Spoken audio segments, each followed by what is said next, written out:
cho. Ngô Đình Diệm. Xưa đã kéo bao nhiêu quân vào Bắc, đưa quân Ngụy Đô. ăn cướp gây nên những hoang tàn. Thằng khốn nạn Ngô Đình Diệm. năm xưa là tên tội đồ của nước Việt Nam. Đình Diệm. Tên hồ ly cát máu, loài hội tân Việt gian chính mày.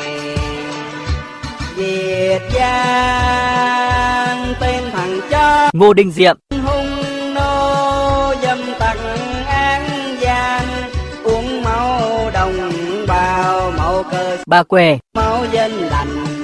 Việt Nam bao năm điêu linh cùng với loài dân nô hôi tanh, đưa non sông đi đi đến diệt vong, quê hương tan nát mọi miền.